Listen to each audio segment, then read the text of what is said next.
If you just light up your face with gladness, hide every trace of sadness, although a tear may be ever so near, that's the time you must keep on trying. Smile, what's the use of crying?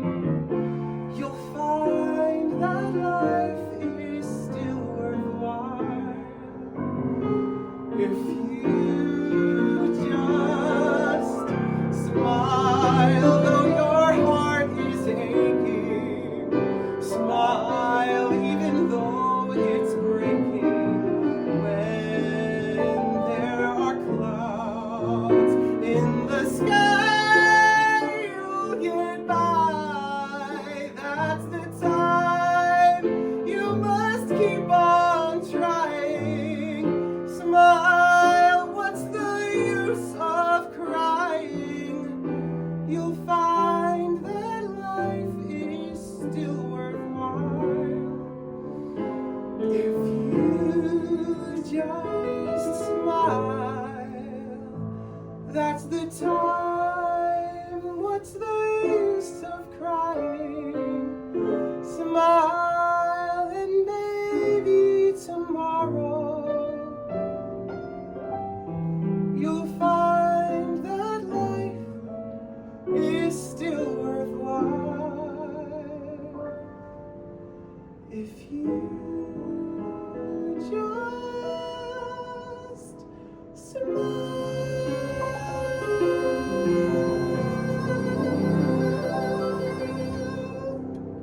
Welcome, guys.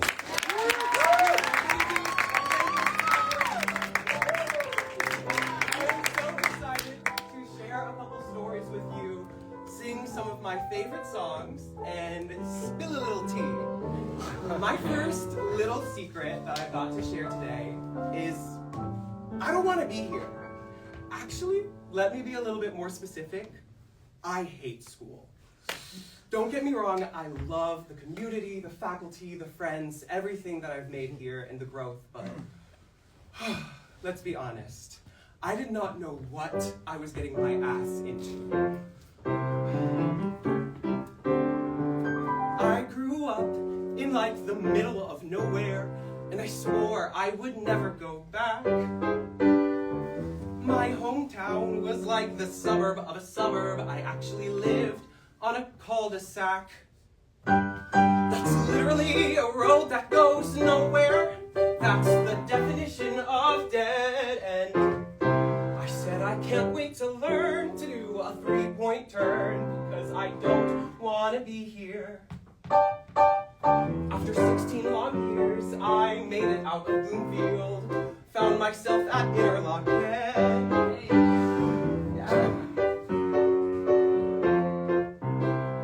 Found myself at Interlochen. But even with the freaks and hippies, I was feeling really sicky because I couldn't handle all of that stress. I thought with artists I would go and find home there, but COVID really fucked that up. Well, you should have heard my mom when I dropped the bomb and said I don't want to be here. No, I don't want to be here now. I am not a negative person. It's just that I've always known that I had places to go, dreams to fulfill and ideas to discover. They're just never where I am. So anyway, back at school, I waited 4 semesters so I could snag one of those high school degrees.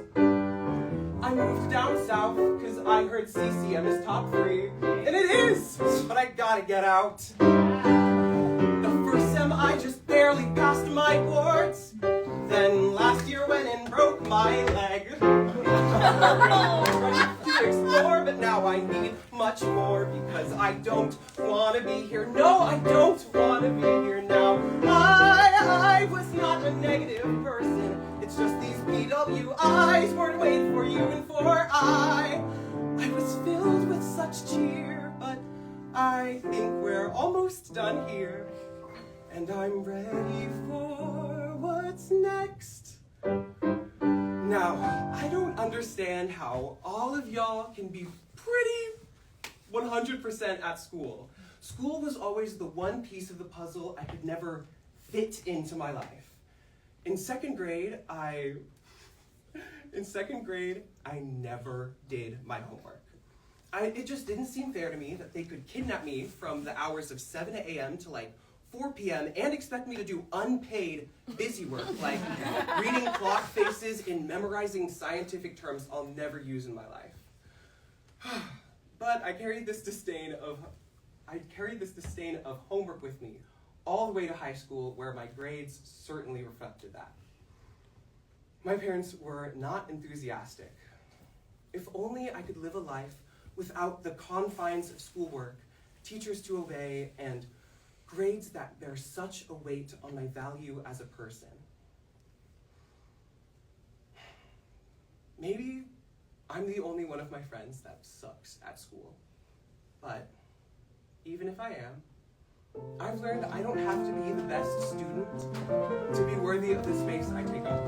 I don't have to have the best grades or a 4.0 GPA. The sun will still rise. Mozart was crazy. Flat fucking crazy. Batshit, I hear. But his music's not crazy. It's balanced, it's nimble, it's crystalline clear. There's harmony, logic, you listen to these. You don't hear his doubts, or his debts, or disease. You scan through the score and put fingers on keys, and you play. And everything else goes away. Everything else goes away. And you play till it's perfect. You play till you ache. You play till the strings for your fingernails break. So you'll rock that recital and get into Yale. So you won't feel so sick and you won't look so pale. Cause you got your full ride and you're early admit. So you're done with school and with all of the shit. And you graduate early, you're gone as of May. And there's nothing your paranoid parents can say.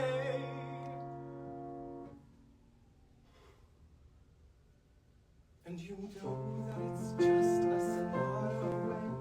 And you play. And you play. And everything else goes away. Everything else goes away.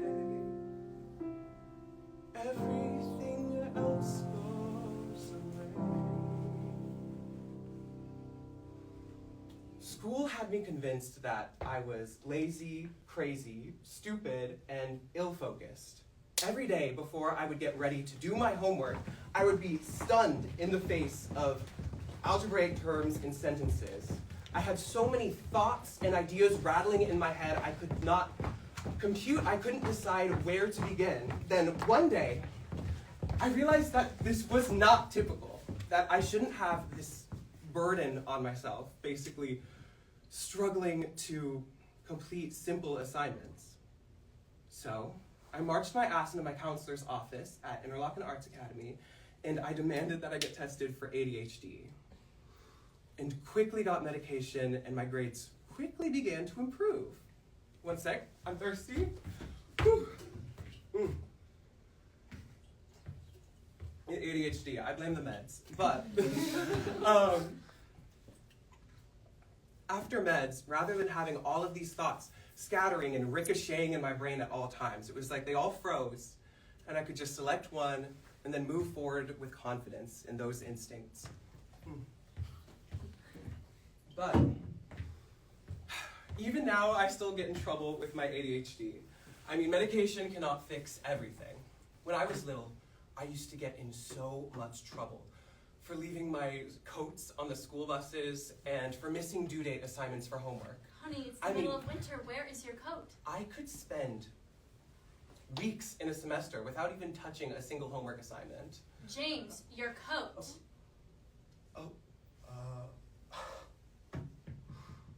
You're not gonna believe this, but I literally thought I was wearing it, and Okay, And that coat was expensive. I cannot believe you lost it. okay, I'm going to do 0 homework for this class. I will get 100% on the final and land with a B. And I'll wear like a rubber band around my arm that means coat, and I'll get it. Okay, I'll get it for sure. Even now, I still have trouble keeping track of the little things. What are you looking for? A little bit of nothing and a lot of everything. It's not important, like, at all. I'll keep an eye out for it. What is it? My wallet? Your wallet? And just when I've made it home to drown my sorrows in ice cream and weed, I'm locked out. It's no longer in business hours, but you can call back or leave a message after the tone. If this is a medically I so much money but it isn't my fault. I was given those beans. You persuaded me to take this.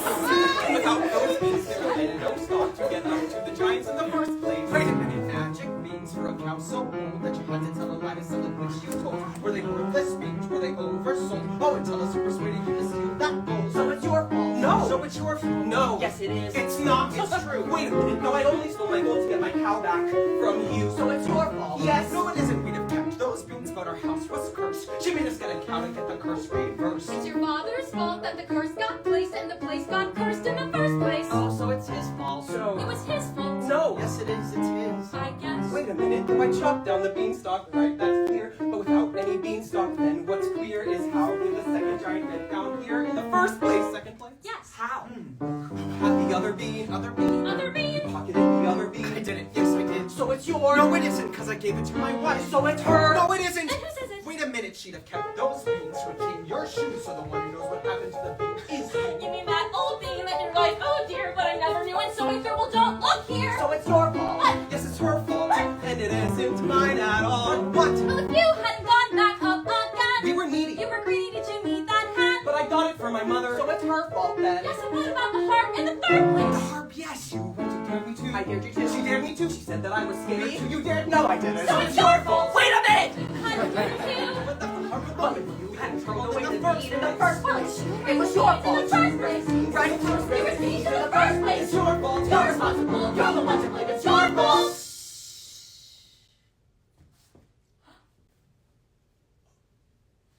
The door.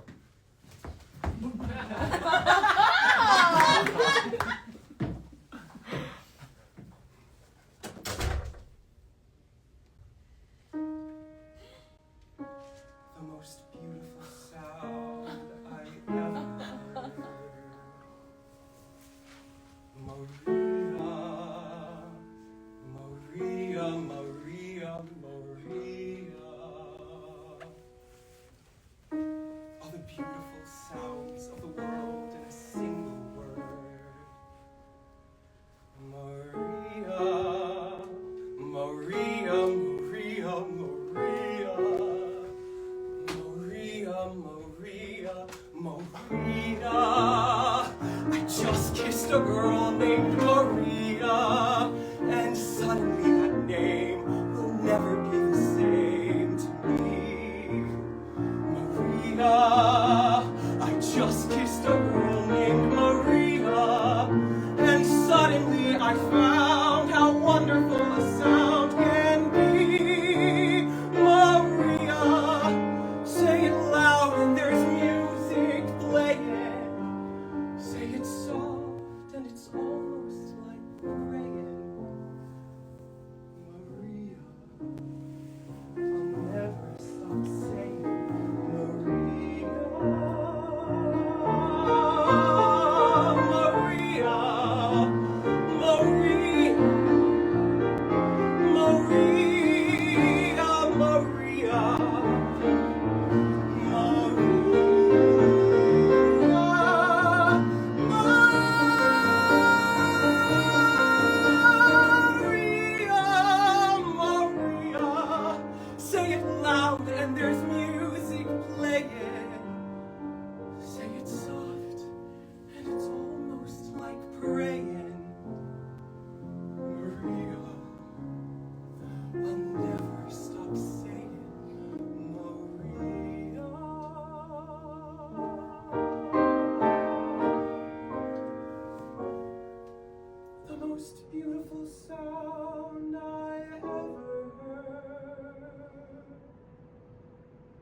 Where was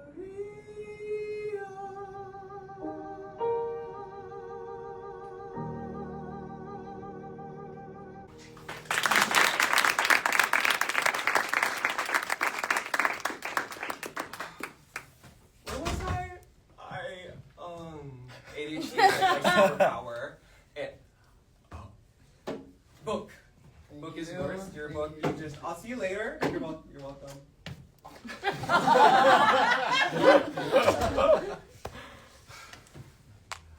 I always wondered what my first kiss would be like. I mean, in Bloomfield Hills, I spent most of high school just hopelessly daydreaming about my knight in shining armor that would come and sweep me off my feet and save me from the suburbs. And my wish came true at Interlaken, where out in the middle of the forest in my all-boys dorm, oh, one sec, talking about these boys is making me thirsty.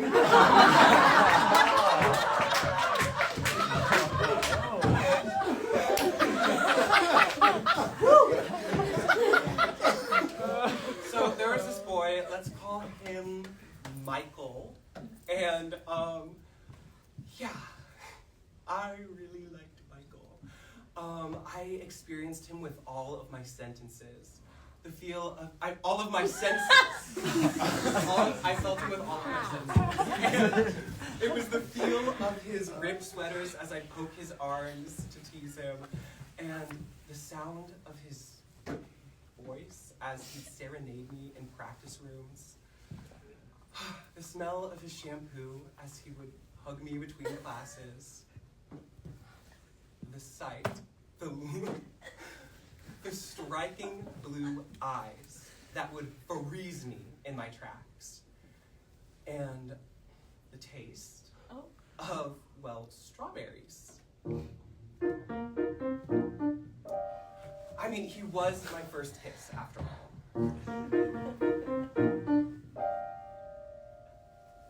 Mother said, straight ahead, not to I should have heeded her advice, but he seemed so nice. And he showed me things, many beautiful things, that I hadn't thought to explore. They were off my path, so I never had dared. I had been so careful, I never had cared. He made me feel excited, well, excited and scared.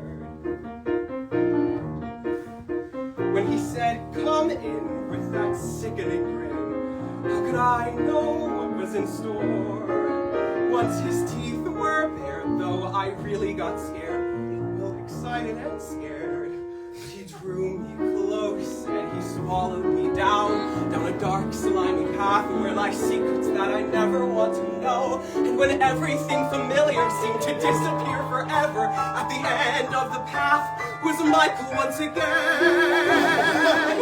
So we wait in the dark until someone set us free, and we're brought into the light. And we're back at the start. And I know things now, many valuable things that I hadn't known before. Maybe I found love in this crazy, fucked place. Who would ever think someone could love his face? And he's friendly and he's knightly. I would follow him like blindly, and I'm thinking he might like me. Well, he didn't. No. I think. So we kissed, and sparks flew, and I spent the remainder of my Sunday just imagining our lives together. Where we would retire, what it would be like being true artists, trying to like make a living together in New York City. I was planning baby names, Geth, Jessica. And I was so excited to see him on Monday, and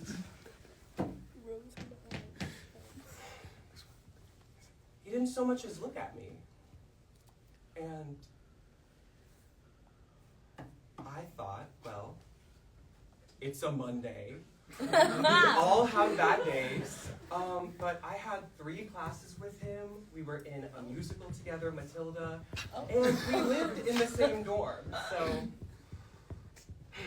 I waited for Tuesday, and same story. And Wednesday, and Thursday. And Friday, I was driving myself sick, trying to do the stupidest things to get his attention, and nothing. Saturday, though, I perked up because he sent me a text. And I went up to his room again, and he sat me down on his bed, and I was like, well, what the fuck? Why haven't you talked to me for the last week? And he said, we can't be together because I fucking hate your friends. They are just the worst. I mean, they are loud, they are gay, they are obnoxious, they are egotistical, like, can't stand them.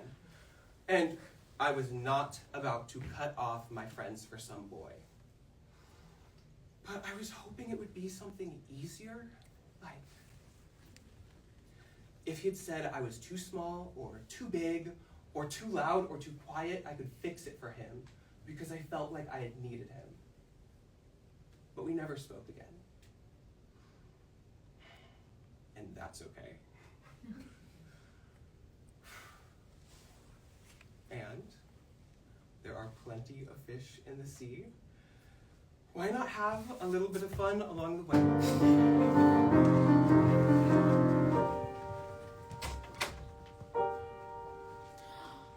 Somewhere in a quiet little nook of this city,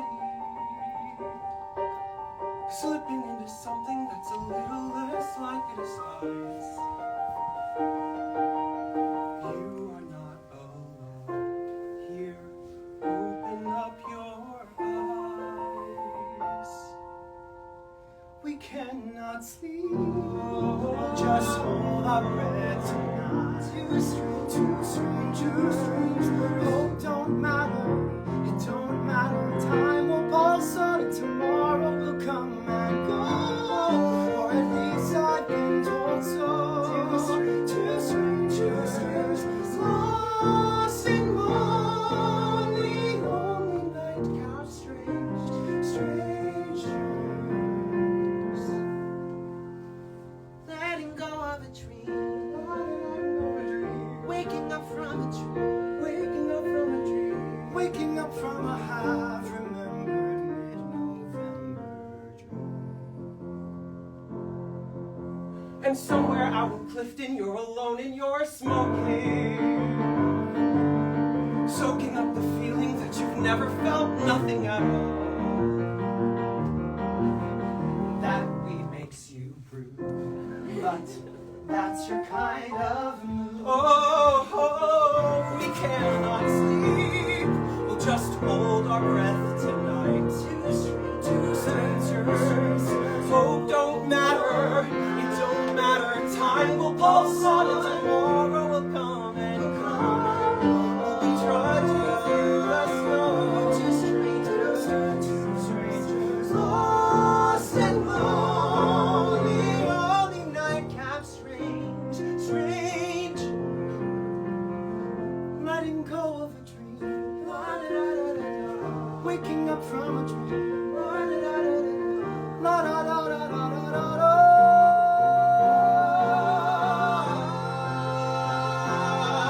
And then it's over.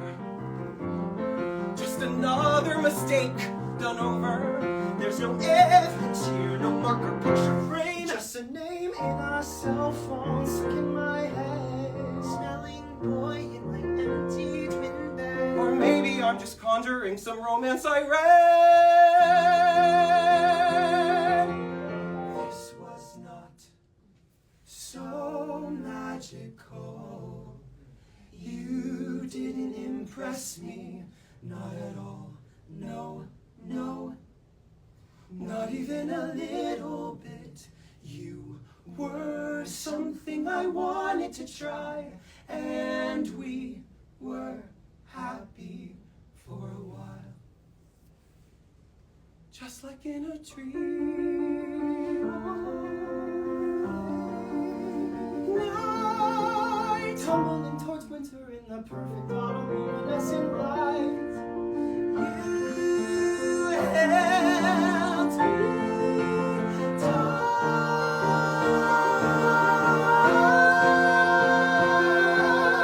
That was all I ever could have asked for. We'll just hold our breath tonight. Two strangers,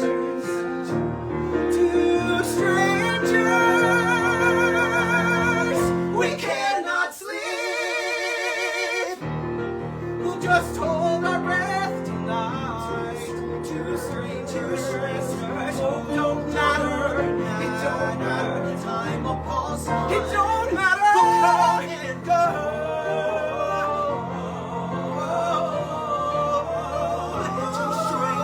Lost and lonely, only nightcap strange, lost and lonely, only nightcap strangers.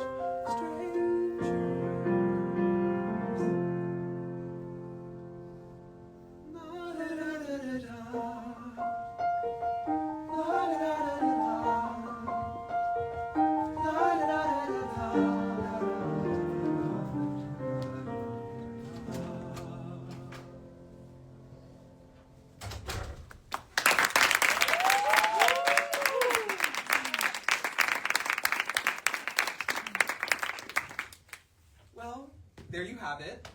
I suck at school. My ADHD has made me crazy. I fall easily. And I have been burned by a stranger or two. I never thought I'd be graduating CCM soon, but Mama didn't raise a quitter. She rose a fire. And I refuse to regress. While home may feel a million miles away, I'm so thankful for the community I've made here.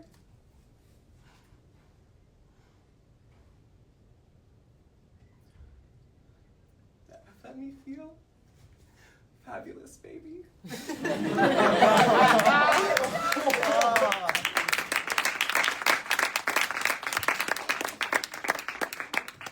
Look at my style. Let me get some water.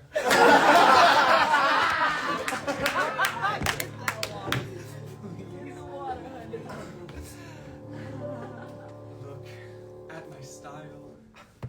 Could it be more glam? At my look, can you say hot damn? And at once, you know what I am. I'm fabulous, baby. At my life, don't it blow your mind? Drama and talent and sex combined. Hell, you can tell even if you're blind. Me, I'm fabulous, baby. I'm meant to be where the spotlight shines. Born to be on display. Built to be dressed to the 99s and ready to stand and say, hey, look at me, can't you see I'm fabulous, baby? Look right here, ain't it clear where this girl is bound? So joke all you want, go ahead and laugh. One day you beg for my autograph. Me, I'm fabulous, baby. I've got fabulous things to do. Where are you going? Wherever it's happening. New York, Chicago, St. Louis, and we're talking big time. Listen, Luce, I'm JT Langlas. At my boo and my coat. My hair. Look what's up here. And then my black hair. Look what's Hear the track, 'cause look at me, can't you see I'm fabulous, baby? Can't you see where this girl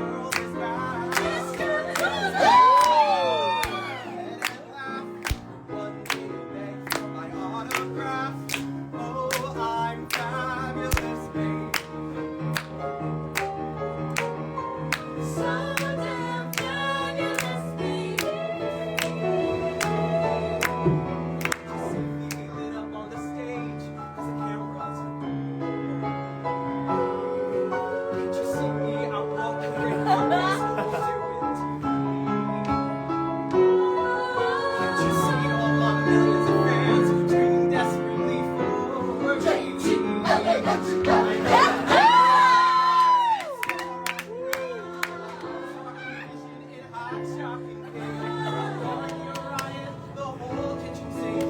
It's time for the world to find out, don't you think?